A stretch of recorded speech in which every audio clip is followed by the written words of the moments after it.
Selamat pagi, siang, maupun malam teman-teman. Semoga kita sehat selalu, dilindungi dari gerbong belakang maupun gerbong depan ya.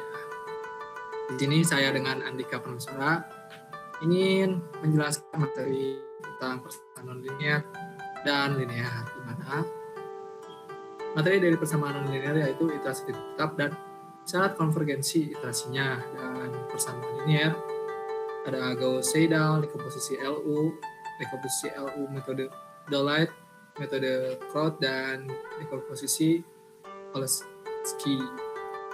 Lanjut saja ke materi yang pertama, yaitu iterasi titik tetap. Di mana metode iterasi titik tetap ini adalah teknik mencari akar persamaan dengan cara mengubah fungsi asli fx menjadi bentuk umpan balik x sama dengan gx. Nah, bayangkan kamu memiliki sebuah mesin yang menerima masukan angka lalu mengeluarkan angka baru. Di metode ini, kamu memasukkan sebuah tebakan awal ke dalam mesin tersebut, lalu hasilnya kamu masukkan kembali ke mesin yang sama secara berulang-ulang. Proses ini dilakukan terus-menerus sampai angka yang keluar tidak lagi berubah banyak, yang menandakan bahwa kamu telah menemukan titik tetap atau solusi dari persamaan tersebut. Di mana kegunaannya, kita mengambil contoh nyata, yaitu dalam dunia robotik atau game development, di mana metode ini digunakan untuk menghitung inverse kinematics. Misalnya ketika kamu ingin tangan karakter game menyentuh sebuah benda di koordinat tertentu, komputer harus menghitung sudut sandi bahu, siku, dan pergelangan tangan. Karena persamaan yang melibatkan sinus dan kosinus yang rumit, komputer melakukan iterasi tebakan berulang sampai menemukan sudut yang pas agar tangan sampai ke tujuan dengan presisi. Selanjutnya kita ke contoh soal di mana kita mempunyai persamaan non-linear, yaitu fx sama dengan x kuadrat dikurangi 3x kurangi 4 sama dengan 0. Di mana langkah pertama kita mengubahnya ke bentuk x sama dengan gx, di mana x kuadrat sama dengan 3x tambah 4, lalu kuadratnya dipindah ruaskan menjadi x sama dengan akar 3x tambah 4. Maka fungsi iterasi kita adalah gx sama dengan akar 3x tambah 4. Nah, di sini kita mempunyai tebakan awal x0 sama dengan 5 dan toleransi galatnya yaitu 0,01. Langsung saja kita ke iterasi yang pertama, di mana gx0 sama dengan akar 3 kali 5 tambah 4 sama dengan akar 19, maka hasilnya 4,3589. Di sini kita langsung mencari galatnya dengan cara hasil tersebut dikurangi dengan tebakan awal kita yaitu 5. Maka hasil yang kita dapatkan dari galat iterasi yang pertama ini adalah 0,6411. Dan galat tersebut masih sangat jauh dari galat yang diinginkan yaitu 0,01. Maka kita langsung ke iterasi yang kedua. Iterasi yang kedua ini di mana gx1 sama dengan akar 3. Nah, 4,3589 ini didapatkan dari hasil iterasi yang pertama, lalu ditambah 4, maka hasilnya 4,1324. Nah, selanjutnya kita mencari galatnya, yaitu hasil tersebut dikurangi dengan iterasi yang pertama, maka hasilnya 0,2265. Ini pun masih sangat jauh dari galat yang kita inginkan, yaitu 0,01. Langsung iterasi ke-3, 4, 5, dan 6, dan kita berhenti di iterasi yang ke-6 dengan nilai galatnya 0,0043, di mana galat ini kurang dari iterasi yang kita inginkan yaitu 0,01 dengan nilai x yaitu 4,00026.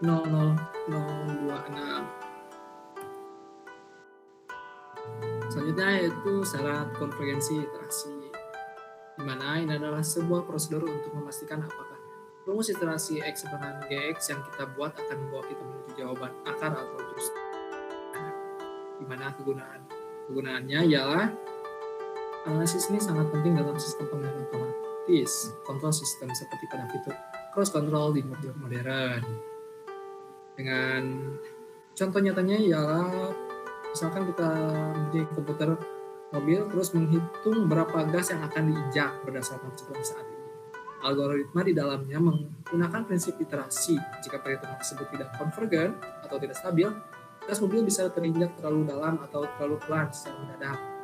Analisis konvergensi memastikan sistem selalu stabil dan kecepatan mobil kembali ke angka yang diset oleh pengemudi yang harus. Nah, selanjutnya kita akan penelitiannya. Periksalah fungsi iterasi Gx sama dengan X kuadrat ditambah 6 per 5 akan konvergensi jika digunakan untuk mencari akar di sekitar Z sama dengan 2. Nah, fungsi iterasi tersebut kita langsung turunkan saja.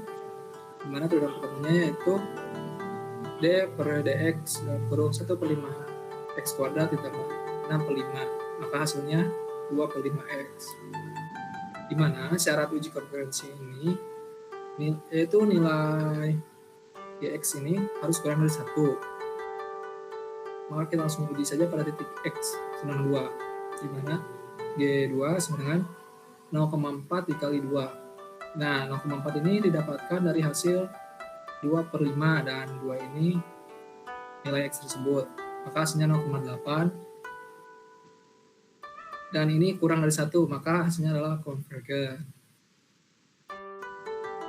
Nah, selanjutnya kita akan masuk ke materi yang kedua, yaitu solusi persamaan linear prinsip L. Di mana materi yang pertama ini yaitu Gauss-Seidel. Ini adalah teknik numerik untuk menyelesaikan sistem persamaan linear melalui proses perulangan atau iterasi. Berbeda dengan metode eliminasi biasa yang langsung memberikan jawaban, metode ini bekerja dengan cara menebak nilai awal variabel lalu memperbaikinya secara bertahap satu per satu. Keunikan Gauss-Seidel adalah setiap kali kita mendapat nilai baru untuk sebuah variabel, misalkan X, nilai tersebut langsung digunakan saat itu juga untuk menghitung variabel berikutnya, misalkan Y, dalam iterasi yang sama. Sehingga proses menuju jawaban yang benar menjadi jauh lebih cepat. Nah, dari kegunaannya ini, metode ini adalah pahlawan dalam simulasi komputer yang melibatkan ribuan hingga jutaan variabel yang tidak mungkin dihitung secara manual. Selanjutnya adalah contoh soal, mana kita mempunyai soal, selesaikan soal berikut dengan Gauss-Seidel 2 iterasi, menggunakan tebakan awal Y sama 0 dan Z sama 0. Di sini kita mempunyai prinsip 4X tambah Y kurang Z sama 7 dan seterusnya. Langsung saja kita solusi yang pertama, yaitu bentuk iterasi Gauss-Seidel. Di sini kita memisahkan dari antara X, Y, dan Z agar mempunyai persamaannya sendiri-sendiri. Setelah itu, setelah mendapatkan persamaan sendiri-sendiri, nah langsung saja ke iterasi yang pertama, di mana persamaan yang pertama itu X sama dengan 7 kurangi 0 tambah 0 per 4, maka hasilnya 1,750. Langsung ke persamaan selanjutnya, Y sama dengan negatif 6, ini 1,750 kurangi 0 per 5. Nah, nilai 1,750 ini kita dapatkan dari persamaan sebelumnya dan langsung memasukkannya di persamaan selanjutnya. Ini merupakan keistimewaan dari di persamaan yang kedua ini, maka hasilnya negatif 1,550. Persamaan selanjutnya dan kita mendapatkan hasil 1,675 karena di soal disuruh menyelesaikan dengan 2 iterasi, maka lanjut ke iterasi yang kedua. Hasilnya sebagai berikut, dan hasil akhirnya kita mendapatkan nilai X sama dengan 2,556, Y sama dengan negatif 2,046, dan Z mendapatkan nilai 1,350. Nah, selanjutnya kita masuk ke materi dekomposisi LU atau lower. Nah, di mana metode ini adalah teknik menyelesaikan sistem persamaan linear dengan cara memecah atau memfaktorkan matriks koefisien A menjadi 2 matriks segitiga yang lebih sederhana, yaitu matriks L lower yang semua angka di atas diagonalnya 0 dan matriks U upper yang semua angka di bawah diagonalnya 0. Nah, dengan memecah matriks menjadi 2 bagian ini, perhitungan yang tadinya rumit bisa diselesaikan jauh lebih cepat melalui 2 tahap sederhana. Substitusi maju untuk mencari nilai bantuan dan substitusi mundur untuk mencari jawaban akhir. Di mana kegunaannya, metode ini sangat efisien digunakan ketika kita harus menyelesaikan banyak sistem persamaan yang memiliki sisi kiri matriks A yang sama, tetapi hasil kanannya vektor B berubah-ubah. Langsung saja ke contoh soal. Nah, di sini kita memiliki sistem persamaan linear sebagai berikut. Maka langkah pertama kita mengubah menjadi bentuk matriks AX sama dengan B, di mana matriks koefisien di sebelah kiri dan vektor di sebelah kanan atau B. Selanjutnya matriks L segitiga bawah dan U segitiga atas. Nah, di sini kita langsung mendapatkan hasilnya, dan hasil ini kita dapatkan melalui proses eliminasi Gauss. Step selanjutnya yaitu substitusi maju. Nah, di mana substitusi maju ini kita selesaikan dari baris paling atas ke yang bawah, yaitu baris pertama, lalu baris yang kedua, dan nilai yang kita dapatkan yaitu Y1 sama dengan 5 dan Y2 sama dengan 2. Selanjutnya substitusi mundur, di mana nilai yang kita dapatkan ini dengan cara masih kita menjumlahkan dari bawah dulu, baru yang atas, yaitu baris kedua dulu, lalu yang pertama, lalu mensubstitusikan nilai Y ke persamaan di matriks tersebut, dan kita mendapatkan nilai Y sama dengan 2 dan X sama dengan 3. Dan solusi persamaan tersebut adalah X sama dengan 3 dan Y sama dengan 2.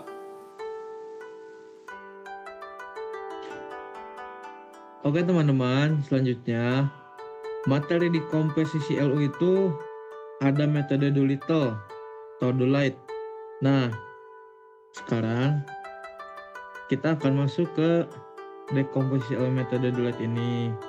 Nah, yang dimana metode ini adalah variasi dari dekomposisi LU, di mana matriks dipecah menjadi matriks segitiga bawah L atau lower dan segitiga atas U atau upper, dengan satu syarat khusus, yakni elemen-elemen pada diagonal utama matriks L semuanya harus bernilai 1 dengan menetapkan angka 1 di diagonal L. Nah, dengan menetapkan angka 1 di diagonal L, proses perhitungan menjadi lebih terstandarisasi karena kita hanya perlu mencari nilai-nilai di bawah diagonal L sebagai faktor pengali dan seluruh nilai di matriks U. Ini membuat algoritma komputer menjadi lebih efisien dalam menyimpan data dan mempercepat pencarian solusi variabel. Untuk kegunaannya sendiri, metode ini sangat diandalkan dalam pemrosesan sinyal digital DSP. Nah, kalau untuk contoh nyatanya, kita bisa lihat saat menggunakan fitur noise cancellation di handphone. Perangkat harus memproses ribuan data suara per detik untuk memisahkan kebisingan dari musik. Seperti itu. Nah, selanjutnya kita akan lanjut ke contoh soal. Nah, di sini kita lihat ya, ada contoh soal yang dimana lakukan dekomposisi LU Doolittle pada matriks A berikut. Nah, dekomposisi Doolittle ini adalah A sama dengan L dikali U dengan I1 atau 1 I sama dengan 1. Gitu. Nah, langsung masuk ke penyelesaiannya. Ini kita mencari baris 1 dulu teman-teman. Baris 1 itu mencari U. Yang dimana U satu-satunya itu adalah sama dengan A11 dan nilainya adalah 2. Dan U12 sama dengan A12 yang dimana nilainya adalah 1. Untuk baris 2 kita mencari L dan U sisanya. L21 sama dengan A21 per U11 yang dimana nilainya adalah 4 dibagi 2 adalah sama dengan 2. Untuk U22 sama dengan A22 dikurangi L21 dikali U12 yang dimana si nilai A22 nya itu adalah 7 dikurangi L21A2 dan U12 adalah 1 yang dimana 7 dikurangi 2 kali 1 sama dengan 5. Maka hasil akhir yang didapatkan matriks L dan U itu adalah 1, 2, 0, 1. untuk L dan untuk U 2015. Seperti itu teman-teman. Nah, selanjutnya ada metode crowd. Metode crowd ini merupakan kebalikan dari metode Doolittle tadi. Nah, yang dimana jika pada Doolittle digunakan jika pada kalau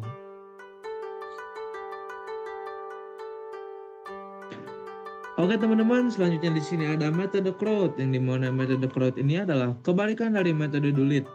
Nah, jika pada Doolittle diagonal matriks L yang bernilai 1, maka pada metode crowd ini diagonal utama matriks segitiga atas atau U yang ditetapkan bernilai 1. Jadi intinya kalau tadi di Doolittle itu L, yang satunya kalau di sini di crowd adalah U. Nah, dengan memfiksasi diagonal U menjadi 1, kita fokus menghitung seluruh elemen matriks segitiga bawah atau L. Nah, jadi metode ini tuh sangat sistematis karena perhitungannya dilakukan kolom demi kolom, teman-teman. Sehingga sangat cocok untuk diimplementasikan ke dalam kode pemrograman yang efisien secara memori. Nah, untuk kegunaannya itu, metode crowd ini sangat penting digunakan dalam analisis aliran daya listrik atau load flow analysis. Untuk contoh nyatanya, perusahaan seperti PLN perlu memastikan bahwa tegangan listrik tetap stabil. Nah, maka digunakan metode ini ya, karena tegangan listrik itu memiliki beban pemakaian di setiap rumah yang berubah-ubah dan juga berbeda. Nah, langsung saja kita ke contoh soalnya teman-teman. Di sini itu kita ada soal lakukan dekomposisi LU metode crowd pada matriks A berikut, di mana A-nya itu bernilai 5, 83, dan 9, dan 6. Dekomposisi crowd ini adalah A sama dengan L dikali U dengan U11 sama dengan 1 dan U22 sama dengan 1. Nah, langkah pertama itu kita mencari kolom 1L, di mana si L11 itu sama dengan A11 yang nilainya adalah 5. Lalu selanjutnya untuk L21 sama dengan A21 yang dimana nilainya adalah 83. Untuk langkah kedua yang di baris 1U, U12-nya adalah sama dengan A12 dibagi L11 yang dimana nilainya adalah 9 dibagi 5 dan menghasilkan 1,8. Nah, untuk langkah selanjutnya kita mencari elemen L22 yang dimana L22 itu adalah sama dengan A22 dikurangi L21 kali U12 yang mana nilainya adalah 6 dikurangi 83 dikali 1,8. Nah, sama dengan 83 dikali 1,8 itu akan menghasilkan 149,4. Maka A22-nya sama adalah 6 dikurangi 149,4 dan nilai hasilnya adalah minus 143,4. Maka untuk hasil akhirnya di sini untuk matriks L itu ada 5, 83, 0, dan minus 143,4. Sementara untuk matriks U ada 1, 0, 1,8, dan 1. Gitu teman-teman. Nah, jadi teknik ini tuh untuk memecahkan matriks koefisien A menjadi perkalian antara sebuah matriks segitiga bawah L dengan kembarannya sendiri yang sudah diputar atau ditranspose atau biasanya adalah L pangkat T. Nah, ini tuh berbeda dengan LU yang tadi di awal teman-teman, yang mana menghasilkan dua matriks berbeda. Kolski jauh lebih efisien karena kita hanya perlu mencari satu matriks saja, yaitu matriks L. Namun metode ini punya syarat ketat, yakni matriksnya harus simetris atau angka di atas dan di bawah diagonal harus sama. Dan semua nilai eigennya harus positif atau definite positif. Untuk kegunaannya sendiri, metode ini itu sangat populer di bidang keuangan dan investasi. Biasanya kita menyebutnya dengan simulasi Monte Carlo. Nah, untuk contoh nyatanya sendiri, Bank atau manajer investasi menggunakannya untuk menghitung resiko portofolio saham, teman-teman. Seperti itu. Nah, kita lanjut masuk ke contoh soal. Ini kita ada satu soal di mana kita disuruh melakukan dekomposisi Kolsky, teman-teman, pada matriks A berikut. Nah, nilai matriks A-nya itu ada 4, 6, 6, dan 25. Nah, akan didekomposisi menjadi A sama dengan E dikali L transpose. Kita langsung masuk ke langkah pertama. Langkah pertamanya itu ialah baris 1 dulu, di mana L11 itu sama dengan akar A11, di mana A-nya itu adalah 4, teman-teman. Maka kita mencari nilai akar 4, yakni sama dengan 2. Lalu untuk L12 nilainya sama dengan 0, karena segitiga bawah atau di upper. Nah, untuk langkah kedua itu di baris 2 kita mencari L21, yang mana L21 itu sama dengan A21 dibagi L11, dan nilainya adalah 6 dibagi 2. Berapa, teman-teman? Ya, 3. Nah, untuk L22 rumusnya adalah akar A22 dikurangi L21 kuadrat, yang dimana nilainya adalah akar 25 dikurangi 3 kuadrat, yang mana 25 dikurangi 9 itu akan menghasilkan 16, dan dimana akar 16 itu adalah 4. Nah, maka hasil akhirnya di sini yaitu untuk matriks L sama dengan 2, 3, 0, dan 4, dan untuk matriks L transpose 2, 0, 3, dan 4 itu, teman-teman. Jadi pada intinya mah kalau untuk transpose itu kita tinggal tukar saja posisinya, teman-teman. Seperti itu. Ya, akhirnya slide-nya sudah beres, teman-teman. Mungkin hanya itu saja terkait materi yang dapat kami sampaikan. Kurang lebihnya mohon maaf karena kami masih dalam tahap belajar. Jadi untuk sekedar insight saja, materi ini tuh atau tugas ini tuh disusun untuk tugas tugas video, yang dimana videonya itu harus mempresentasikan materi yang dibahas di kelas, yang juga dipresentasikan oleh teman-teman sebelumnya. Itu paling, teman-teman. Sekian dari kami, saya Andika Permeswara Estisia dan juga Rohan Afrija pamit undur diri. Sekian, terima kasih.